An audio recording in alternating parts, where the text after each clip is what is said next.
Tapi diploma engineering કોલેજના પહેલા video લેક્ચરમાં તમારું સ્વાગત છે. આ એન્જિનિયરિંગ ફિઝિક્સના પહેલા લેક્ચરમાં આપણે પ્રેક્ટિકલ વિશે જાણવાના છીએ. આપણો પહેલો પ્રેક્ટિકલ જે આપણે શીખવાના છે તેનું નામ છે વર્નિયર કેલિપર્સ. પરંતુ વર્નિયર કેલિપર્સ વિશે જાણતા પહેલા આપણે એ જાણવું જરૂરી છે કે વર્નિયર કેલિપર્સ આપણે શા માટે યુઝ કરવું જોઈએ. તો વર્નિયર કેલિપર્સ સામાન્ય રીતે લંબાઈ માપવા માટે વપરાય છે. પરંતુ આપણે શા માટે માપપટ્ટી હોવા છતાં વર્નિયર કેલિપર્સનો ઉપયોગ કરવો જોઈએ તે આપણે જાણવું જરૂરી છે. તો તે આપણે એક માપપટ્ટીનું ઉદાહરણ લઈને સમજીશું. તો હવે તમે અહીં જોઈ શકો છો, મારી પાસે એક 10 સેન્ટીમીટરની માપપટ્ટી એટલે કે સ્કેલ છે.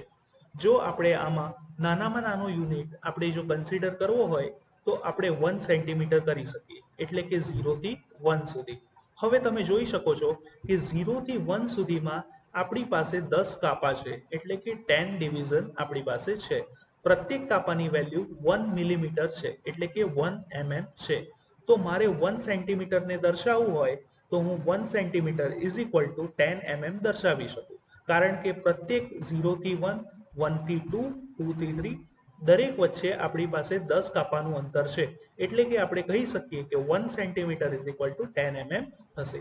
હવે મારે પ્રત્યેક કાપાની વેલ્યુ શોધવી છે. ધારો કે મારી પાસે આ એક કાપો છે. હવે મારે જો એની વેલ્યુ શોધવી હોય તો હું આ 10ને એકના છેદમાં લઈને સેન્ટીમીટરમાં એક કાપાની વેલ્યુ શોધી શકું. એટલે કે મારી પાસે આવશે 1 ઇઝ ઇક્વલ ટુ 0.1 સેન્ટીમીટર. હવે આ જે આપણી પાસે ઓબ્ઝર્વેશન કે અવલોકન આવ્યું તેને આપણે લિસ્ટ કાઉન્ટ કહેશું, માપપટ્ટીનું. હવે પહેલા આપણે એ જાણવું જરૂરી છે કે લિસ્ટ કાઉન્ટ એટલે શું. તો લિસ્ટ કાઉન્ટ એટલે કોઈ પણ ઇન્સ્ટ્રુમેન્ટ ઓછામાં ઓછું કેટલી લંબાઈ માપી શકે છે તેને આપણે એ ઇન્સ્ટ્રુમેન્ટની લિસ્ટ કાઉન્ટ કહેશું. તો અહીં સ્કેલ તમે જોઈ શકો છો કે મિનિમમ ઓછામાં ઓછું તે 0.1 સેન્ટીમીટર એટલે કે 1 જેટલું માપી શકે છે. એટલે આપણે એની લિસ્ટ કાઉન્ટ 0.1 સેન્ટીમીટર અથવા 1 લેશું. હવે આપણે વર્નિયર કેલિપર્સની વાત કરીએ તો આપણે શા માટે વર્નિયર કેલિપર્સ યુઝ કરવું જોઈએ તે જાણવું જરૂરી છે. તો જ્યાં માપપટ્ટીની લિસ્ટ કાઉન્ટ 0.1 સેન્ટીમીટર એટલે કે 1 છે, ત્યાં વર્નિયર કેલિપર્સની લિસ્ટ કાઉન્ટ 0.01 સેન્ટીમીટર અને એમએમમાં કહીએ તો 0.1 છે. એટલે કે વર્નિયર કેલિપર્સ સ્કેલ કરતાં પણ ઓછી લંબાઈ માપી શકે છે. તો હવે આપણે વર્નિયર કેલિપર્સ વિશે ભણશું. હવે મને ખ્યાલ છે કે તમને શા માટે આપણે વર્નિયર કેલિપર્સ યુઝ કરવું જોઈએ તે તમને ખ્યાલ આવી ગયો હશે. ચલો તો હવે આપણે વર્નિયર કેલિપર્સ વિશે ભણીએ. તો હવે તમે અહીં વર્નિયર કેલિપર્સનું કન્સ્ટ્રક્શન તમે જોઈ શકો છો. અહીં વર્નિયર કેલિપર્સમાં બે પ્રકારના સ્કેલ આપણે જોવા મળે છે. પહેલો જે સ્કેલ છે તે આ નાના ભાગમાં તમને જોવા મળે છે તેને આપણે કહેશું વર્નિયર સ્કેલ. પછી જે તમને આ 0 થી 15 સુધીનો જે સ્કેલ જોવા મળે છે તેને આપણે કહેશું મેઇન સ્કેલ. ઓકે, હવે વાત કરીએ લંબાઈ માપવા માટેના ભાગની. આ જે ત્રણ ભાગો છે, પહેલું તો એક્સટર્નલ જોસ, બીજો છે ઇન્ટરનલ જોસ અને ત્રીજો છે ડેપ્થ મેઝરિંગ બ્લેડ. આ ત્રણ ભાગ છે તે કોઈ પણ વસ્તુની લંબાઈ માપવા માટે ઉપયોગમાં લેવાય છે. હવે આપણે વાત કરીએ લોકિંગ સ્ક્રૂની. તો જ્યારે પણ આપણને કોઈ વસ્તુની લંબાઈનું રીડિંગ લેવું હોય ત્યારે એ રીડિંગ આપણને તટસ્થ મળે તે માટે આપણે લોકિંગ સ્ક્રૂનો ઉપયોગ કરીએ છીએ, જેથી આ રીડિંગ કોઈ પણ જાતનું વેરિએશન આવે નહીં, કોઈ પણ ફિઝિકલ ડેમેજના કારણે. બરાબર, એટલે લોકિંગ સ્ક્રૂનો ઉપયોગ તમને ખબર પડી ગઈ, ઇન્ટરનલ જોઝનો ઉપયોગ ખબર પડી ગઈ, એક્સટર્નલ જોઝનો અને ડેપ્થ મેઝરિંગ બ્લેડ. ચલો હવે લિસ્ટ કાઉન્ટ વિશે આપણે થોડું જાણીએ.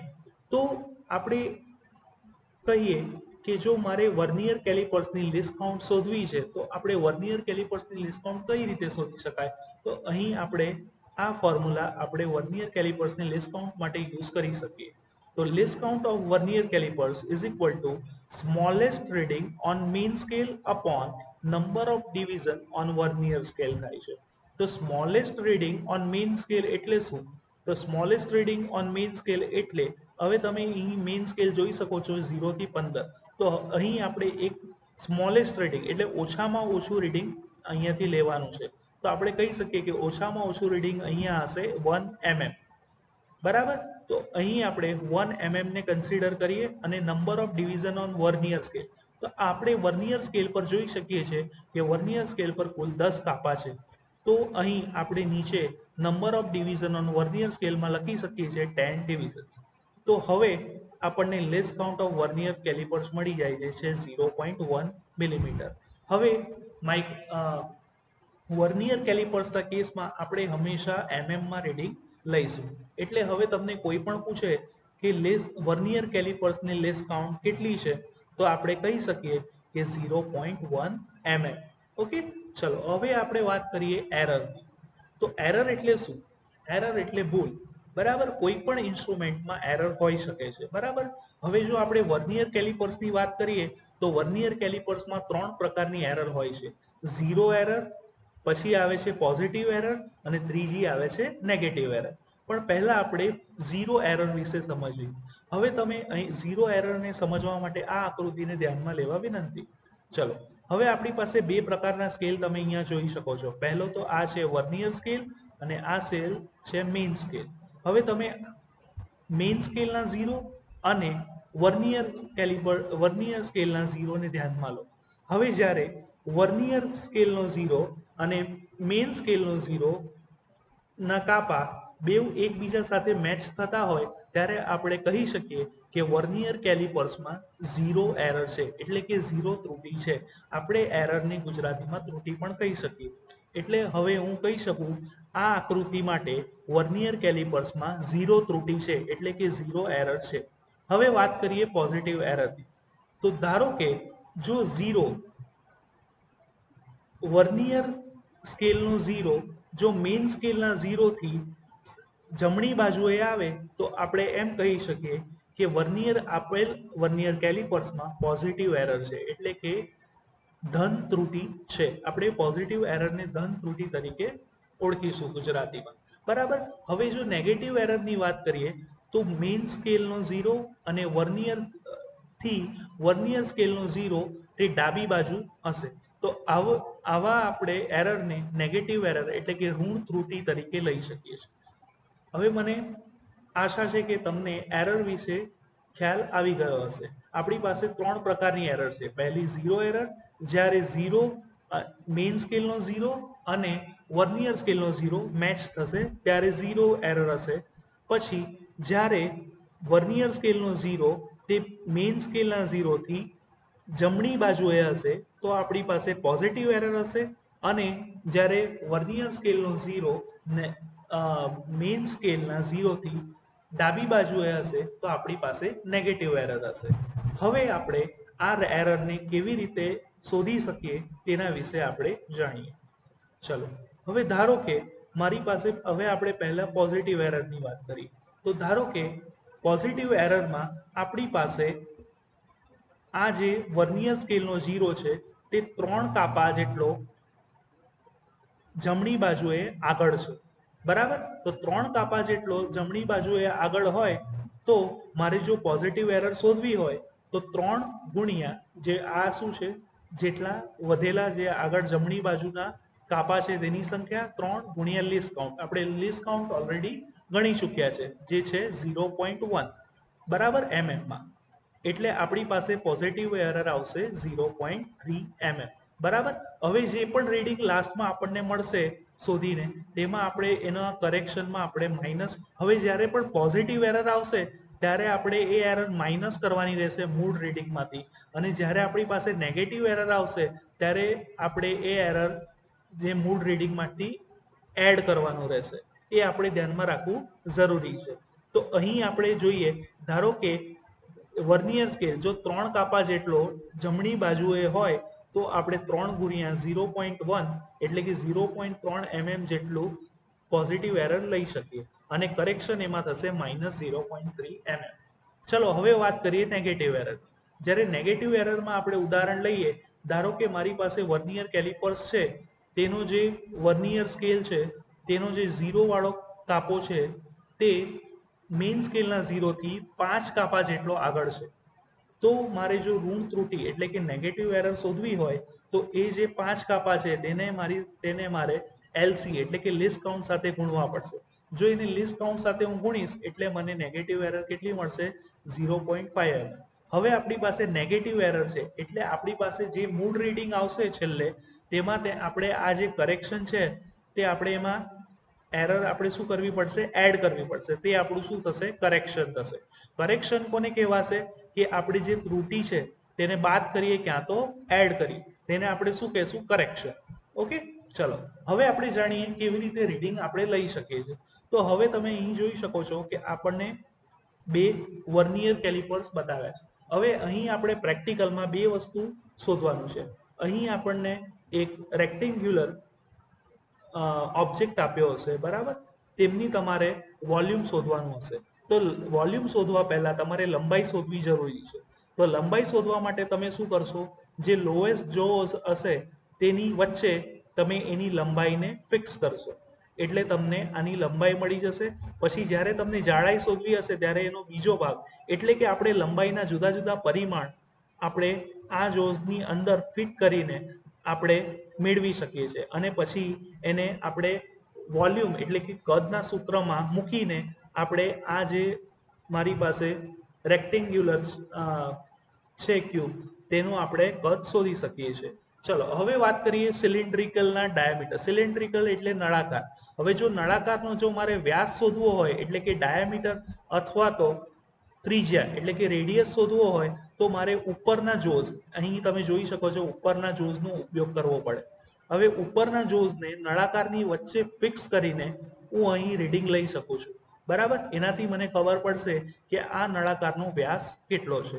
તો મને આશા છે કે તમને ખ્યાલ આવી ગયો હશે કે કોઈ પણ રેક્ટેન્ગ્યુલર આપણી પાસે ઓબ્જેક્ટ છે તેનું લંબાઈ અને કોઈ પણ સિલિન્ડ્રિકલ ઓબ્જેક્ટ છે આપણી પાસે એનો ડાયામીટર આપણે કેવી રીતે માપી શકીએ છીએ. ચલો હવે આગળ જઈએ અને વાત કરીએ આપણે કેવી રીતે રીડિંગ લેશું. ધારો કે આપણે એક રેક્ટેન્ગ્યુલર ઓબ્જેક્ટ અહીં લંબાઈમાં ફિક્સ કર્યો છે, બરાબર? હવે જો ધારો કે હવે તમે જોઈ શકો છો અહીં જે મેઇન સ્કેલ અહીં જે વર્નિયર સ્કેલ છે તેનો 0 મેઇન સ્કેલના 6 અને 7ની વચ્ચે છે, બરાબર? તો હવે આપણે જો મૂળ રીડિંગ મેઇન રીડિંગ આપણે કન્સિડર કરવું હોય તો 6 અને 7ની વચ્ચે છે. પણ વર્નિયર કેલિપર્સના એક વસ્તુ હંમેશા યાદ રાખવાનું કે જ્યારે પણ આવી રીતે થાય 6 કે 7ની વચ્ચે આવે ત્યારે આપણે ઓછામાં ઓછી લંબાઈ ધ્યાનમાં લેવાની. એટલે ધારો કે 6 અને 7 છે તો આપણે 6 ને ધ્યાનમાં લેશું એટલે આપણું અહીં મૂળ રીડિંગ થશે 6.0, બરાબર? ચલો હવે આપણે વાત કરીએ બંધ બેસતા કાપાની. હવે રીડિંગ લેવા માટે બીજો બંધ બેસતો કાપો પણ કન્સિડર કરવો જરૂરી છે. બંધ બેસતો કાપાના મતલબ કે આપણી પાસે જો અહીંયા વર્નિયર સ્કેલ છે અને આ છે આપણું મેઇન સ્કેલ.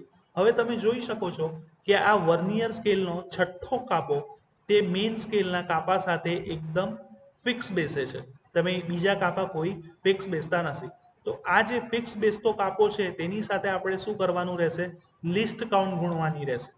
લિસ્ટ કાઉન્ટ આપણી કેટલી છે તમને ખબર છે તેમ 0.1 mm. તો હવે જો ફિક્સ કાપાને 0.1 વડે ગુણશું તો આપણને શું મળશે? 0.6. તો હવે આપણી પાસે જો ટોટલ રીડિંગ જોઈતું હોય તો આપણે મેળવી શકીએ. પહેલા તો જે મેઇન રીડિંગ આપણને મળ્યું તે 6.0 અહીંથી, બરાબર છે? અને પછી જે સેકન્ડરી રીડિંગ આપણને મળ્યું તે છે 0.6. અને 0.6 મેં કેવી રીતે મેળવ્યું? મેં પહેલા જોયું કે 0 થી 10માં કયો બંધ બેસતો કાપો છે અને એ બંધ બેસતા કાપાને મેં લિસ્ટ કાઉન્ટ વડે ગુણી કાઢ્યું એટલે કે 0.1 વડે ગુણી કાઢ્યું એટલે મારી પાસે આવ્યું 0.6. તો હવે 6.0 પ્લસ 0.6 એટલે મારી પાસે આવશે 6.6 mm. એટલે હવે તમને ખબર પડી ગઈ હશે કે આપણે મિલીમીટરમાં વર્નિયર કેલિપર્સનો ઉપયોગ કરીને કઈ રીતે આપણે રીડિંગ લઈ શકીએ છીએ. હવે આપણે મેઇન પ્રેક્ટિકલ તરફ આગળ વધીએ. ચલો તો હવે આપણે મેઇન પ્રેક્ટિકલ તરફ આગળ વધીએ તો પહેલા આપણે વાત કરીએ હેતુની. હેતુ અહીં એમ તરીકે ઇંગ્લિશમાં આપ્યો છે, બરાબર? તો અહીં તમે જોઈ શકો છો આપણો હેતુ આપણે બે વસ્તુ અહીં શોધવાની છે અને પ્રેક્ટિકલનું નામ છે લિનિયર મેઝરમેન્ટ. કારણ કે આપણે અહીં લંબાઈ શોધવાના છે એટલે પ્રેક્ટિકલનું નામ અહીં રાખવામાં આવ્યું છે લિનિયર મેઝરમેન્ટ. ઓકે, તો આપણી પાસે બે હેતુ છે અહીં. પહેલો છે to determine the volume of rectangular block by vernier callipers. મેં જેવી રીતે તમને પહેલી આકૃતિમાં બતાવ્યો તેવી રીતે આપણે આ જે રેક્ટેન્ગ્યુલર ઓબ્જેક્ટ છે તેનું વોલ્યુમ શોધવાનું છે. શાની મદદથી? વર્નિયર કેલિપર્સની મદદથી. બરાબર, તે આપણે જોવાનું છે આપણે કઈ રીતે શોધશું. અને પછી to measure the inner radius of cylindrical object by vernier callipers. પછી આપણે બીજા ભાગમાં વર્નિયર કેલિપર્સની મદદથી આ સિલિન્ડ્રિકલ જે ઓબ્જેક્ટ છે તેનો આપણે રેડિયસ કેલ્ક્યુલેટ કરવાનો છે. બરાબર, તો હવે આપણે એ જોઈશું કે વર્નિયર કેલિપર્સની મદદથી કઈ રીતે આપણે રેક્ટેન્ગ્યુલર ઓબ્જેક્ટનો વોલ્યુમ અને સિલિન્ડ્રિકલ ઓબ્જેક્ટનું રેડિયસ માપી શકીએ છીએ. ચલો, તો હવે પહેલા વાત કરીએ આપણે ઓબ્ઝર્વેશન. તો ઓબ્ઝર્વેશનમાં પહેલું આવશે વર્નિયર કેલિપર્સ રેન્જ. તો હવે આપણે રેન્જ કોને કહેશું? તો રેન્જ આપણે અહીં તમે જોઈ શકો છો વર્નિયર કેલિપર્સમાં જે મેઇન સ્કેલ પર તમે જોઈ શકો છો 0 થી 15 જેટલા સેન્ટીમીટર આપણી પાસે છે. તો 0 થી 15 સેન્ટીમીટર એ આપણી શું થશે? રેન્જ થશે. જો હવે આપણે મારે એમએમમાં લખવું હોય તો રેન્જ કેટલી થશે? 150 mm. બરાબર, તો જો આ વર્નિયર કેલિપર્સ માટે જો મારે રેન્જ લખવી હોય તો 150 mm એટલે કે 15 સેન્ટીમીટર લખી શકું. બરાબર, ચલો હવે આપણે આગળ જઈએ. આગળ આપણે વાત કરીએ લેસ કાઉન્ટની. તો આપણને વર્નિયર કેલિપર્સનું લેસ કાઉન્ટ તો ખબર જ છે. બરાબર, તો વર્નિયર કેલિપર્સનું લેસ કાઉન્ટ છે 0.1 mm. બરાબર, તો આપણે એમએમમાં જો રીડિંગ લઈએ તો લેસ કાઉન્ટ થશે 0.1 mm. હવે વાત કરીએ ટાઈપ ઓફ એરર. બરાબર, તો ટાઈપ ઓફ એરરમાં આપણી પાસે જે લેબમાં સાધન ઉપલબ્ધ છે તેની એરર 0 છે. એટલે ટાઈપ ઓફ એરર શું આવશે? 0 એરર. અને વેલ્યુ પણ શું આવશે? 0 mm. તો કરેક્શનમાં પણ શું આવશે? 0 mm. એટલે આ ત્રણ લાઈનમાં તમારે 0 લખવાનું રહેશે. એટલે તમને, મને આશા છે કે તમને આ ત્રણ ઓબ્ઝર્વેશન ખ્યાલ આવી ગયા છે. પહેલું શું છે? વર્નિયર કેલિપર્સની રેન્જ. તો આપણે એમએમમાં લખશું 150 mm, એલસીમાં આપણે લખશું 0.1 mm, ટાઈપ ઓફ એરરમાં લખશું 0, વેલ્યુમાં લખશું 0 અને કરેક્શનમાં લખશું 0. હવે એના પછી આવે છે ઓબ્ઝર્વેશન ટેબલ. હવે તમારે ઓબ્ઝર્વેશન ટેબલ શાના માટે ધ્યાનમાં રાખવાનું છે? તો રેક્ટેન્ગ્યુલર ઓબ્જેક્ટના વોલ્યુમ શોધવા માટે તમારે આ ઓબ્ઝર્વેશન ટેબલ ધ્યાનમાં લેવાનું છે. હવે અહીં તમે પહેલા કોલમમાં જોઈ શકો છો ડાયમેન્શન ઓફ ઓબ્જેક્ટ. આપણે લંબાઈના અલગ અલગ ડાયમેન્શનને કન્સિડર અહીં કર્યા છે. તો પહેલું ડાયમેન્શન છે લેન્થ, બીજું છે બ્રેથ અને ત્રીજું છે હાઇટ. લેન્થ એટલે લંબાઈ, બ્રેથ એટલે પહોળાઈ અને હાઇટ એટલે ઊંચાઈ. આપણે ત્રણ ડાયમેન્શનને ધ્યાનમાં લીધા છે. હવે અહીં બીજી કોલમ છે નંબર ઓફ ઓબ્ઝર્વેશન. આપણે દરેક, ધારો કે મારી પાસે લેન્થનું પરિમાણ છે તો એના 3 રીડિંગ લેશું, બ્રેથ એટલે કે પહોળાઈના 3 રીડિંગ લેશું અને હાઇટ એટલે કે ઊંચાઈના 3 રીડિંગ લેશું. બરાબર, હવે આપણે અહીં તમે જોઈ શકો છો ત્રીજી કોલમમાં મેઇન સ્કેલ ઓબ્ઝર્વેશન લખવાના છે. હવે મેઇન સ્કેલ ઓબ્ઝર્વેશન એટલે વર્નિયર કેલિપર્સનું જે 0 છે તે ઉપરના સ્કેલ કોની સાથે મેચ થાય છે તે રીડિંગ આપણે અહીં લખવાના છે. બરાબર, એના પછી આપણે કોઇન્સિડન્ટ માર્ક એન એટલે કે બંધ બેસતો કાપો અહીં લખવાનો રહેશે. તો બંધ બેસતો કાપો આપણે જે વર્નિયર સ્કેલ પર જે આપણી પાસે કાપો મેઇન સ્કેલના કાપા પર બંધ બેસતો હોય તેની વેલ્યુ આપણે અહીં લખશું. હવે પછી આપણે બીમાં જે આ બીજું રીડિંગ છે તેમાં આપણે આ જે બંધ બેસતો કાપો આવ્યો તેને આપણે લેસ કાઉન્ટ સાથે ગુણી કાઢીશું. એટલે આપણને અહીં બીજું રીડિંગ મળશે. હવે આપણે શું કરવાનું છે? આ મેઇન રીડિંગ અને આ રીડિંગ બી બેવને આપણે સરવાળો કરવાનો છે. એટલે આપણને મેઇન ટોટલ રીડિંગ આપણને A+B મળી રહેશે. હવે આવી રીતે તમારે 3 ઓબ્ઝર્વેશન લેવાના રહેશે. હવે ધારો કે મારી પાસે 3 ઓબ્ઝર્વેશન લીધા એટલે મારી પાસે આવી જશે 3 રીડિંગ લેન્થના. પછી મારે આ 3 રીડિંગનો એવરેજ એટલે કે સરેરાશ લેવાનો રહેશે. હવે સરેરાશ લેવા આપણે શું કરશું? તો આ 3 રીડિંગનો સરવાળો ભાગ્યા 3 એટલે મને એનું સરેરાશ મળી જશે. હવે જે આપણી પાસે લેન્થ આવી તેમાં આપણે કરેક્શન એડ અથવા સબટ્રેક્ટ કરવું પડશે, પરંતુ આપણને ખબર છે કે આપણી પાસે જે ઇન્સ્ટ્રુમેન્ટ છે તેમાં એરર 0 છે, એટલે કરેક્શન પણ 0 છે. એટલે અહીંયા જે રીડિંગ આવશે તે જ રીડિંગ આપણે અહીંયા લખવાનું છે. હવે વાત કરીએ બ્રેથ. હવે બ્રેથમાં પણ તમારે સેમ વસ્તુ કરવાનું છે. પહેલા તમે લખશો મેઇન સ્કેલનું રીડિંગ, પછી લખશો કોઇન્સિડન્ટ એટલે કે બંધ બેસતા કાપાનું રીડિંગ, અને પછી એને તમે લીસ્ટ કાઉન્ટ સાથે ગુણી કાઢશો એટલે તમને એ આવશે. પછી તમારે એ એટલે કે આ રીડિંગ અને બી એટલે આ રીડિંગ એનો સરવાળો કરીને તમને મેઇન ટોટલ રીડિંગ તમને મળી જશે. હવે આ ટોટલ રીડિંગના 3 વાર તમારે ઓબ્ઝર્વેશન લેવાના રહેશે અને પછી એનો સરેરાશ કાઢીને તમારે અહીંયા લખવાનું રહેશે. બરાબર. અહીંયા પણ કરેક્શન 0 હોવાથી તમારે આ જ રીડિંગ પાછું અહીંયા લખવાનું. સેમ વસ્તુ તમારે કરવાની છે હાઇટમાં. બરાબર. અહીંયા તમારી એવરેજ વેલ્યુ હાઇટની આવશે અને એ જ બેક ટુ તમારે હાઇટ અહીંયા લખવાની છે, કેમ કે કરેક્શન આપણી પાસે છે 0.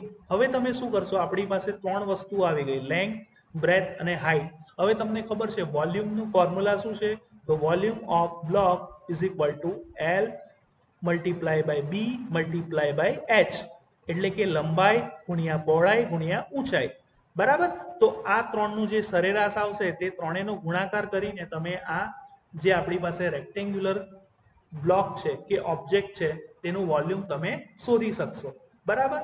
તો હવે રિઝલ્ટમાં તમારે અહીં જે પણ વોલ્યુમ આવશે તે આપણે લખવાનું હશે. અહીં થશે mm3, એનો યુનિટ થશે. અને કન્ક્લુઝનમાં તમે લખી શકશો from given experiment we can determine the value of volume of the rectangular box is, તમારો જે આન્સર આવશે તે તમારે લખવાનો રહેશે અને યુનિટ રહેશે mm3. ઓકે, ચલો હવે આપણે આગળ વાત કરીએ ડાયામીટર કે રેડિયસની. આપણી પાસે જે સિલિન્ડ્રિકલ ઓબ્જેક્ટ હતો તેનો આપણે જો રેડિયસ શોધવો હોય તો એ આપણે કઈ રીતે શોધશું? તો એના માટે પણ પહેલા આપણે ઓબ્ઝર્વેશનને કન્સિડર કરવું પડશે. તો ચલો પહેલા આપણે વાત કરીએ વર્નિયર કેલિપર્સના રેન્જ. તો આપણે જે વર્નિયર કેલિપર્સ ધ્યાનમાં લીધું હતું તેની રેન્જ કેટલી હતી? 0 થી 15 સેન્ટીમીટર, એટલે કે 150 mm. તો આપણે અહીં લખીશું 150 mm.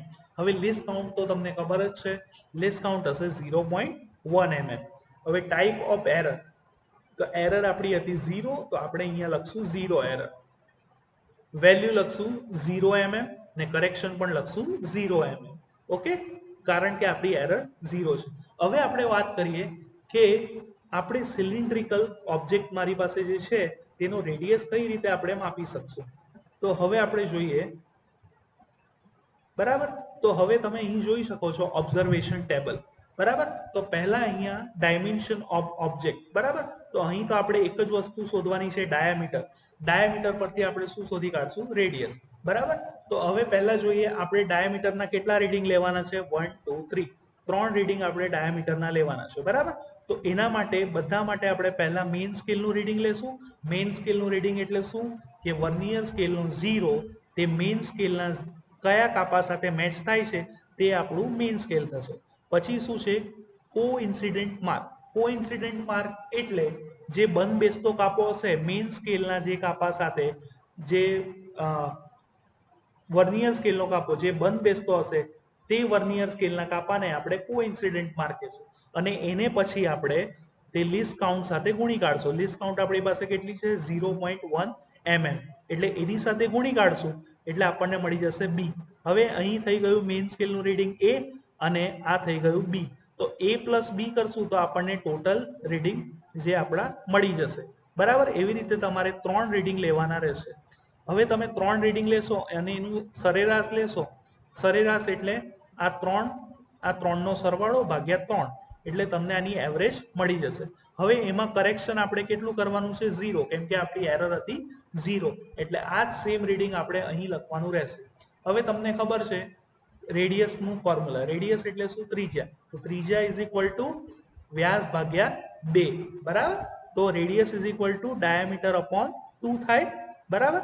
તો આપણે અહીં લખી શકીએ, અહીંયા તમારું જે પણ રીડિંગ આવે તેનું 1/2 કરીને તમે એ રીડિંગ તમે અહીં લખી શકો. અને કન્ક્લુઝનમાં તમે લખી શકો કે from given experiment we can determine the value of the radius of the cylinder is, પછી તમારી જે વેલ્યુ આવશે તેને mm માં તમે લખી શકશો. ઓકે.